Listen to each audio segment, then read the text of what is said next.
Panchayat election में तिपरा मोथा को भी फाइट करना चाहिए और फाइट करेगा। मैं अपने लीडर्स को, वॉरियर्स को, वर्कर्स को एक बात बोलना चाहता हूँ। जब तक हम लोग सिर्फ अपने ही एडीसी एरिया के अंदर देखते रहेंगे, हमारे बहुत तिपरासा लोग हैं जो एडीसी से बाहर भी हैं।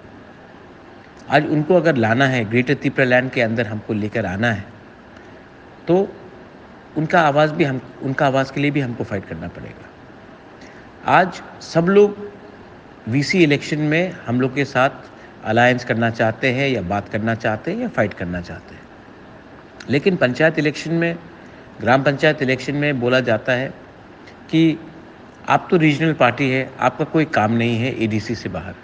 क्यों नहीं है? क्यों तिपरासा बड़ा सपना क्यों नहीं देख सकता? तिपरासा पार्टी बड़ा क्यों नहीं बन सकता? और नेशनल पार्टी हमारे एरिया में आएंगे, लेकिन हमको उनके एरिया में जाने का अधिकार नहीं है। ये पूरा राज्य हमारा था और आज हम क्योंकि छोटा सोच रहे हैं तो हमें छोटा मिल रहा है। आप लोग ग्राम पंचायत इलेक्शन के लिए तैयार होइए, कैंडिडेट आइडेंटिफाई कीजिए और जो सबसे ऑनेस्ट, जो ईमानदार व्यक्ति हो, औरत हो या आदमी हो, उसको आइडेंटिफाई कीजिए, उनको कैंडिडेट दीजिए। हम और मैं बैक करूंगा और हम लोग अच्छे तरीके से ये इलेक्शन में फाइट करेंगे। ज़िंदगी में अगर कुछ मिलना है ना, तो फ्रंट फुट में खेलो। बैक फुट में खेलने से आप हार जाओगे। ये मेरा सोच है।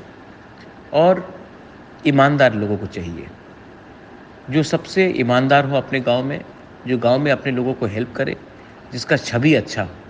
मुझे ऐसा लीडर नहीं चाहिए, ऐसा कैंडिडेट नहीं चाहिए जो बिका हुआ हो, जो कमज़ोर हो, जिसका गांव में, अपने ही गांव में, अपने ही पंचायत में कुछ नाम अच्छा ना हो। तो अच्छे आदमी को आइडेंटिफाई कीजिए और उनको सपोर्ट कीजिए। अगर गांव आगे बढ़ेगा तो त्रिपुरा आगे बढ़ेगा, त्रिपुरा आगे बढ़ेगा तो इंडिया आगे बढ़ेगा। सिर्फ इंडिया आगे बढ़ने से त्रिपुरा और हमारा गांव आगे नहीं बढ़ने वाला है।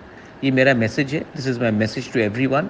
Look for honest people and get ready and prepare for the GP elections.